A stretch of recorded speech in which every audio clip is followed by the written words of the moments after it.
Welcome to Yumi and All Things She. Our podcast is about all aspects of being a woman, from motherhood to careers, romantic relationships to family relationships and dynamics, and everything in between. It's a chance to learn, explore, and feel what's genuine and imagined as a woman in this world, along with multi-generational conversations that will stimulate your soul. So sit back, laugh, smile, and even cry a little along with us as we begin our journey together. Yumi and All Things She.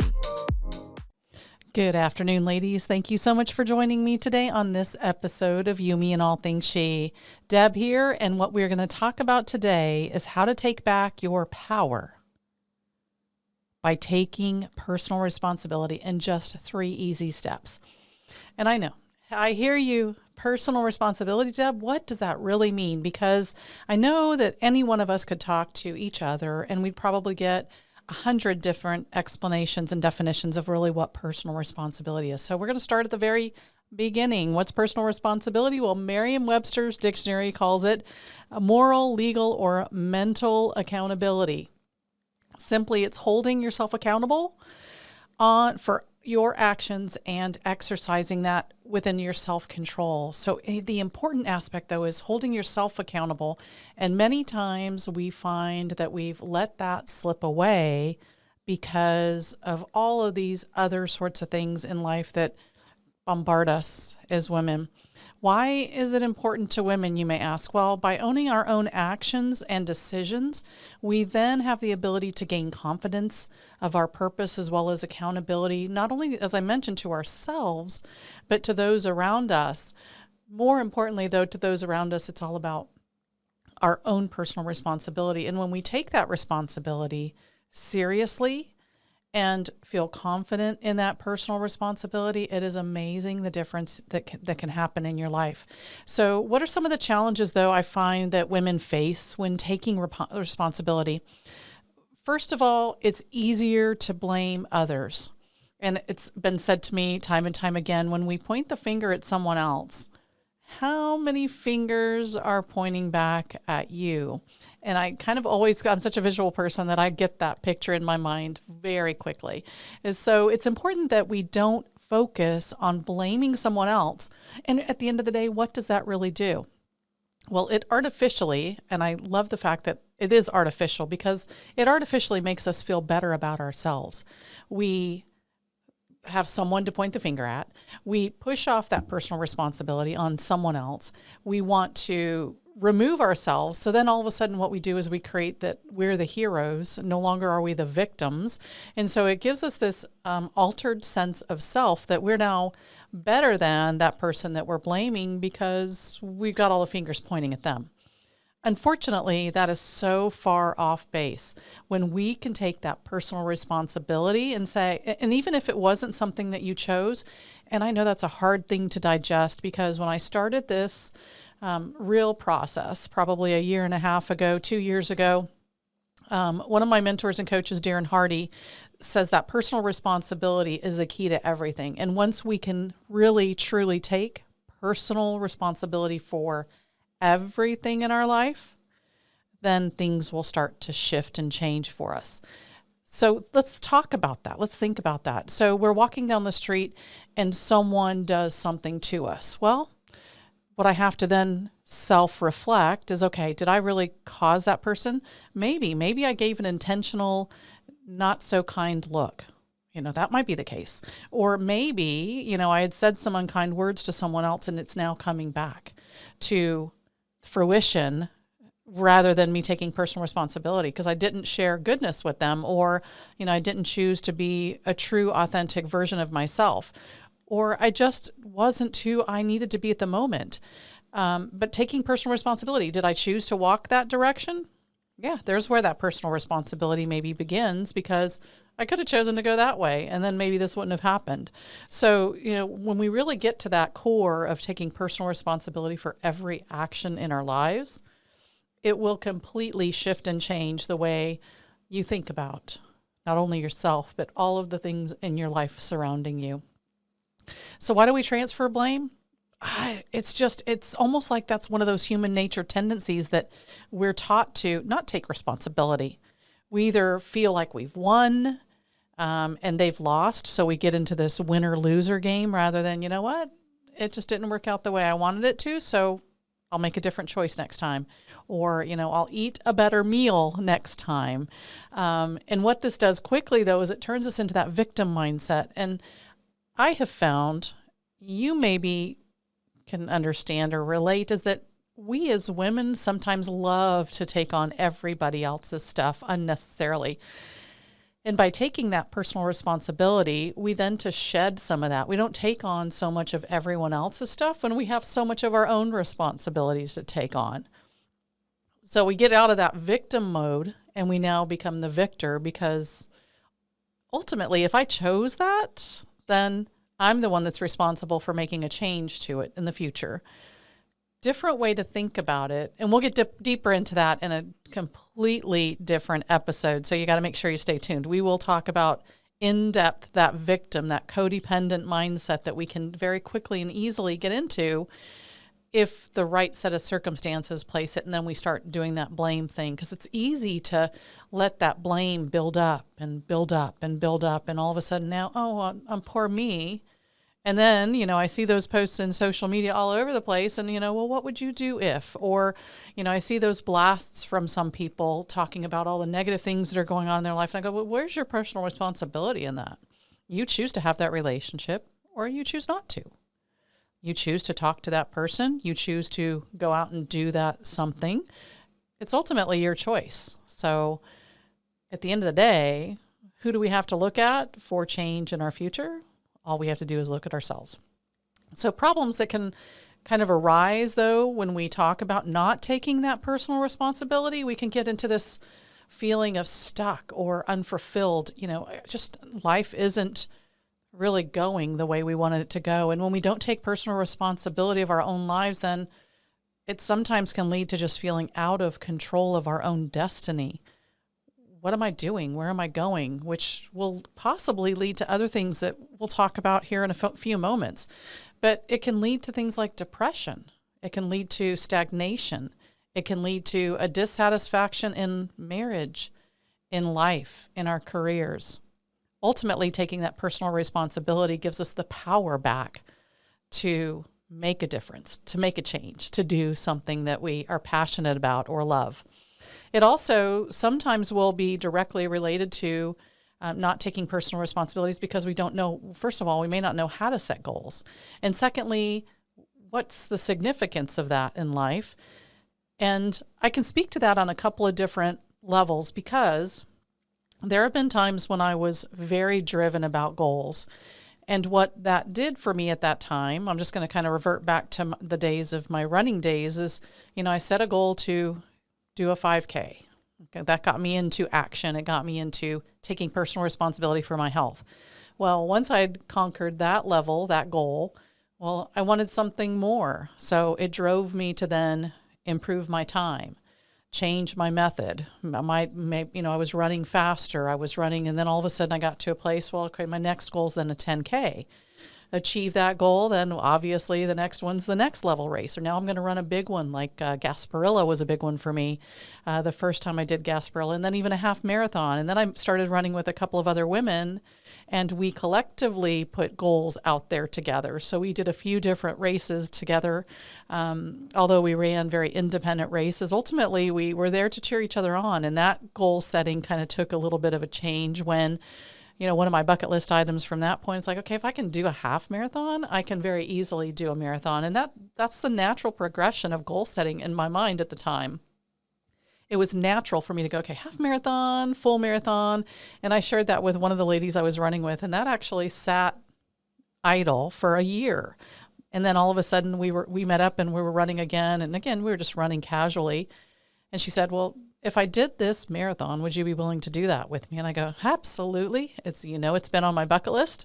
It just wasn't the right timing prior to now. So we put a plan of action and got another friend in the mix. And next thing you know, we're training diligently, all of us in very different ways, but we're training diligently for this marathon.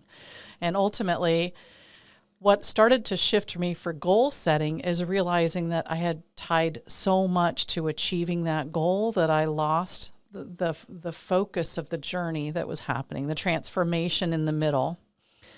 And so I think that's why I think goal setting sometimes can be so over exaggerated that we kind of lose the middle of that journey. But small goals, and I call them more today, they're more of an accomplishment. They're things that I want to achieve, things that I want to do, maybe things I want to go see.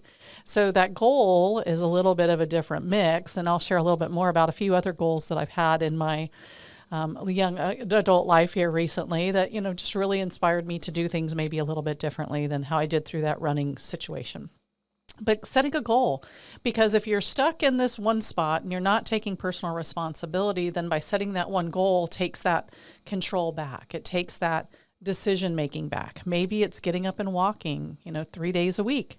For me, in order to make that happen, well, I have to put that on my calendar. So I've got to schedule in that time if I'm going to truly make that change and set a goal.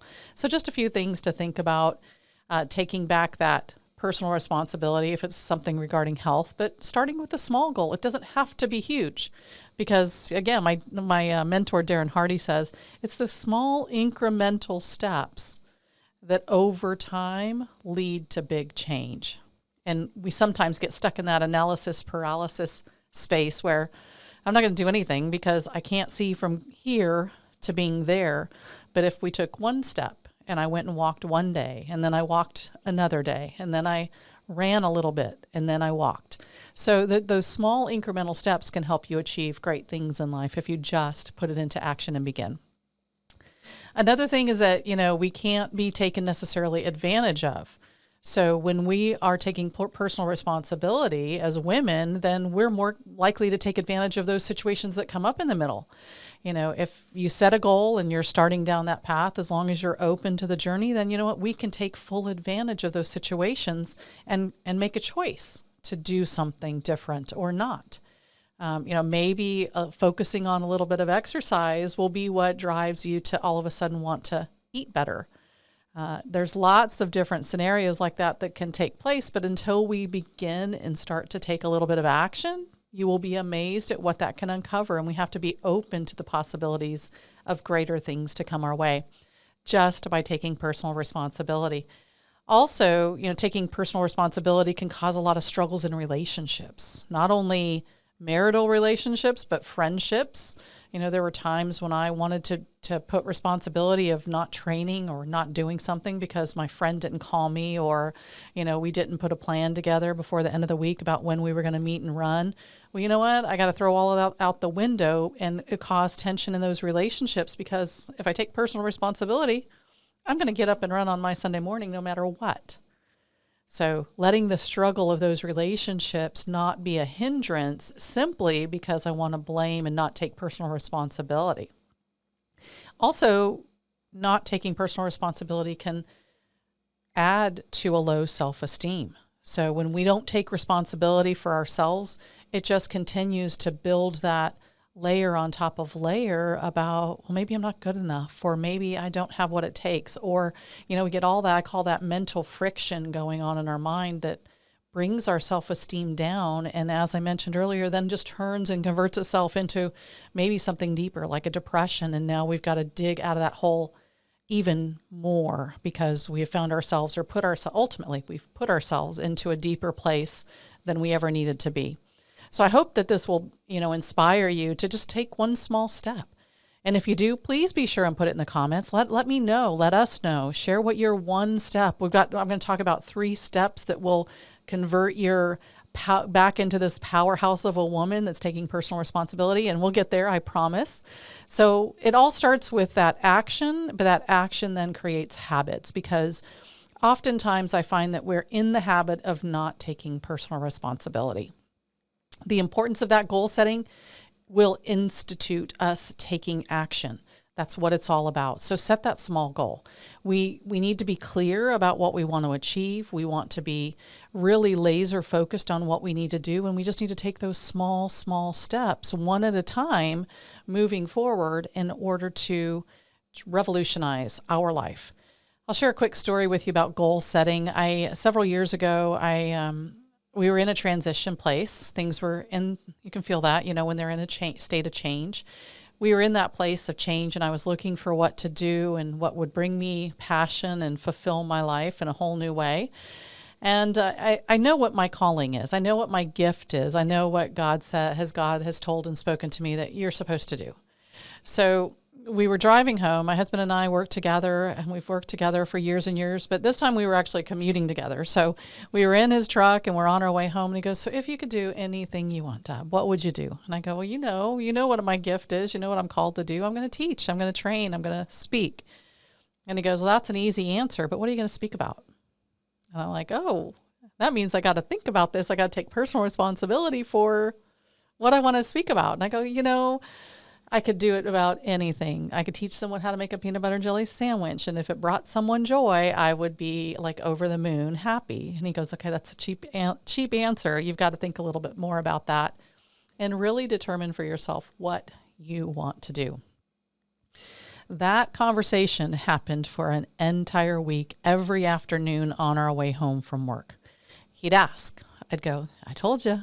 And I would just brush it off. I didn't want to take any personal responsibility. But at that time in our personal life, we were doing a lot of motorcycle riding. And so not only do I've ridden on the back of his, but I'm also a rider on the front. So I ride my own motorcycle, and I absolutely love riding motorcycles. I know you probably didn't think about that, but when you look at me, but I am a motorcyclist. I love to ride. And so it took me 5 days of being questioned after question. Well, what do you love? I just, I like everything. I like all sorts of stuff. It wasn't working. So at the end of that 5th day on the way home, I looked over at him and I had tears in my eyes, and I go, you know what? I want to teach how to ride a motorcycle. It came to me, and he looked at me and I looked at him, and he said, what took you so long? And sure enough, I had found my calling. Ultimately, the purpose of that story is because if you just allow yourself to dig deep into your heart, those goals will bubble up naturally. Just allow them to be. Sometimes it takes, for someone like me that just goes and goes and goes, that might take me a little while to come to that aha moment. But we all have our own timing with that. So give yourself a chance to figure out what that is. Put your heart behind it, and then go for the goal, but realize that it's a small steps. Now, what you don't probably understand or know is that this endeavor to become a motorcycle coach is no easy feat. First of all, you have to go through a 7-day rigorous state boot camp, it's kind of what we all refer to it as. It's the boot camp from the state about becoming a rider coach. It is no easy 7 days. There's late nights, there's very early mornings. You're out there no matter what the weather is. It is brutal. On top of that, because I wanted to teach specifically Harley Davidson, is then I had to go to another training. Well, the first class, when the state puts classes together and you're on the list to become a coach and you have committed to do the things that all this pre-work, which is all your volunteer time prior to that, when you get that call from the state, you either make a decision yes or no. You're ready to go or not. Well, the first time that class came around, I was not ready. I just started a new position with a new job. I could not leave that job to go do this, which I looked at as just a hobby. It's just a kind of a fantasy goal.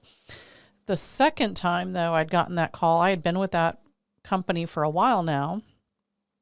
I submitted the time to attend the training, and there were a couple of days overlap between my time off request and someone else that was already off, and they denied it. At that point, I was faced with a point of decision. I had the ability to then go, okay, I've missed it once. Do I want to take the chance and miss it twice, which now extends the time that I'll be able to really achieve this objective and start teaching?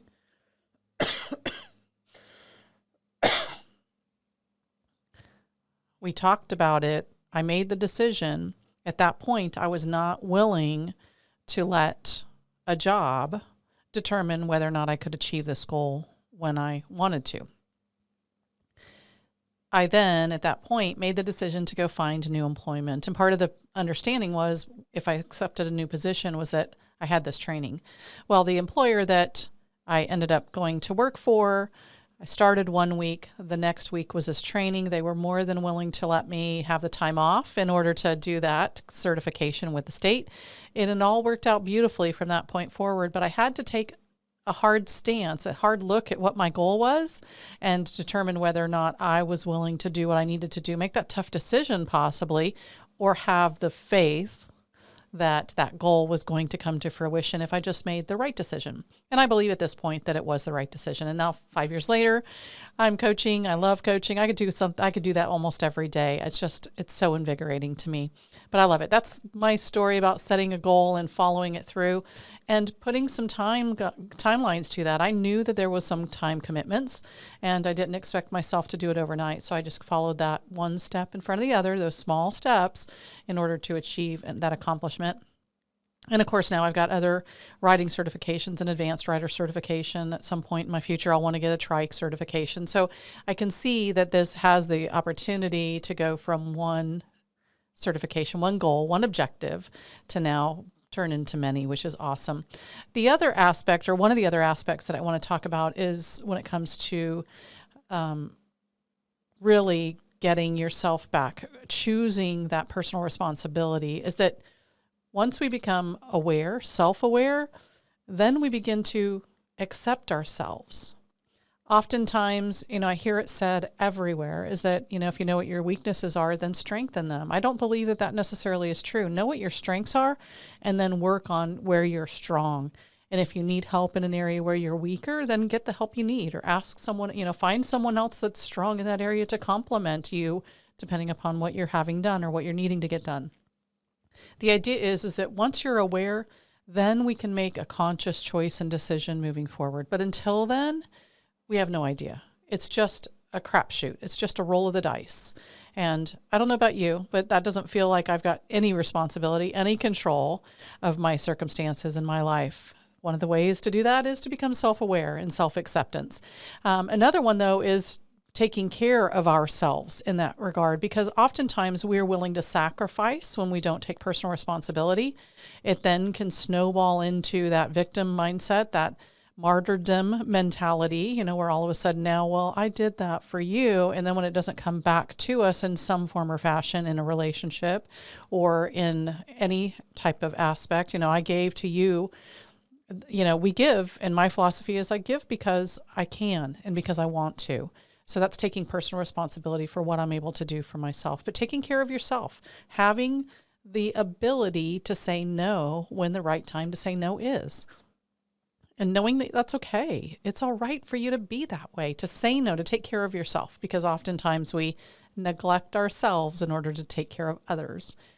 Also, there are times when we need the support. So women need to have a strong support system, which is really what drove me to create this podcast and this YouTube channel, is because we need to band together. And there are so many times that we feel very similar things, but we just don't share it. And you feel like you're all alone. And next thing you know, you start talking to someone, even if it's a stranger on the street, or you're standing in line at the grocery store, and all of a sudden you go, they might be feeling some of the same things I'm feeling. That's crazy. But you know what? We're all out there, and we need to be there to support one another rather than, beating each other down or, judging one another. This one quote from T. Harv Eker I love, and it says that how you do anything is how you do everything. And I truly believe that. I heard that probably, 15, maybe even 20 years ago now. It's been a long time ago. But I try and keep that in the front of my mind, because if I slack or I don't take care of myself, guess what happens is that perpetual habit creates that perpetual pattern in my life of continuously not taking responsibility and not feeling fulfilled. And then all of those other things that we had mentioned begin to ripple effect. I saw earlier this week, I found an article. It's called Psychology Today. There was an article written by Aaron Lazaire, and I'm just going to read this quick snippet from it because I loved it, and I hope that you will love it too. It's talking about apologies, but an apology is a show of strength. And so many times I know for us as women, we think of that as a sign of weakness, or now we're admitting guilt. But it is an act of honesty, because we are admitting that we're wrong. We're taking that personal responsibility. It's an act of generosity, because it restores the self-concept to those that we've offended. It offers hope for a renewed relationship, and who knows, possibly even strengthening one. The apology is an act of commitment because it consigns us to working together on this relationship at our own development. Finally, the apology is an act of courage because it subjects us to the emotional distress of shame and the risk of humiliation and rejection and retaliation are at the hands of the person that we've offended. So that courage, we have to really step up to the plate and be willing to be vulnerable in order to hopefully mend that relationship. And I think when we're in that place of honesty with ourselves and we take that leap of courage, it's more often than not recognized by the person that we are actually making that apology to. I think we also have to take that same consideration for ourselves. When we don't quite take the responsibility we needed to and we become aware of that situation, it's time to do all of those same exact things for ourselves. Realize that it takes strength. We have to be generous with ourselves. It offers us hope that we can maybe make a different decision in the future, and we're going to commit to that. And also we're going to be a step forward in courage because I'm not going to risk my integrity. I'm not going to fear rejection, all those things. So I just want to wrap up this episode. I'm so glad that you joined me today with a couple of quick tips. I told you we'll talk about 3 very easy, simple steps to take you from where you are today to where you want to be with taking some of that personal responsibility back. It starts with a commitment to the habit. The first of all, number 1 is your commitment to change and start that change today. So if you don't begin the change, though, then what you will never, ever see a difference. So we can't keep doing the same things expecting a different result. We have to actually take the steps forward to make the change. One of my mentors, Darren Hardy, talks about this small incremental steps are what truly lead to the big change that we're looking for. Don't allow that overwhelm, that feeling of, I don't know how I'm going to get to the other side of that situation. Just know that it takes a small change, little steps that are going to lead to the big results.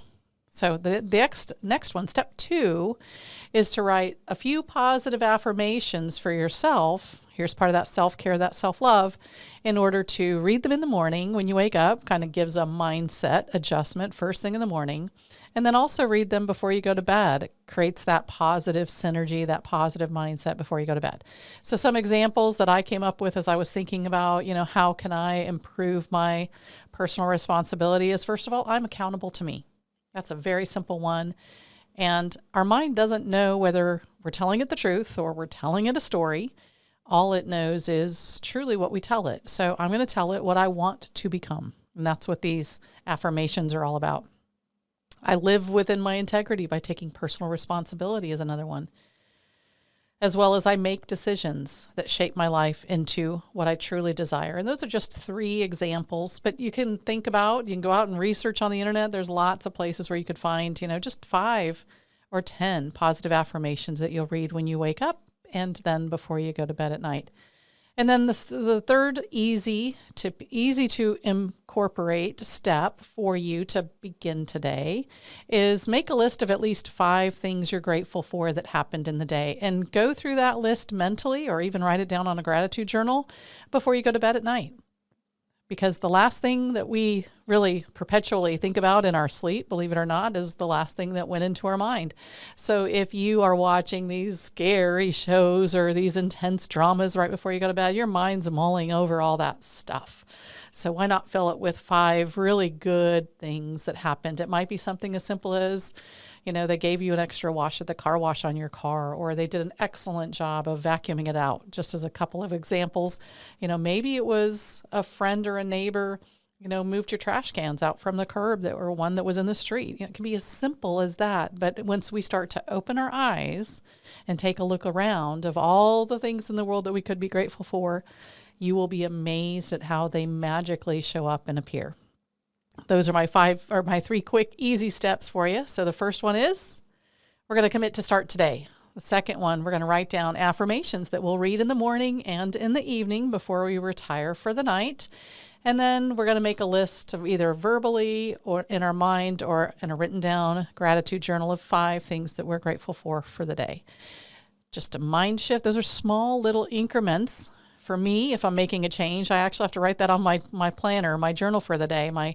So there's one exercise that I wanted to start doing, and so I've started to do that, and I wrote it on my timer, on my day timers, that today I'm going to do this exercise, and today I'm going to do this exercise. That's what works for me. So be sure and share and like. Grateful that all of you ladies have joined me today, and I look forward to digging much deeper. Next week, we're going to talk about feeling stuck. So if you've ever been to that place where you just feel stuck, maybe it's personally, in your career, it might be regarding a relationship, whatever the case may be, but we're going to talk all about that feeling of being stuck and what we can do to move beyond it and get ourselves back on track and find the passion in life again. So if you may be sure to share, like, and invite all the other lady friends along so that they can enjoy as well. And if there's any comments that you'd like to make, please place in the comments, how are you going to begin today? How are you going to start to take personal responsibility? Please leave me in the comments. I look forward to hearing all about that, and we will see you next week.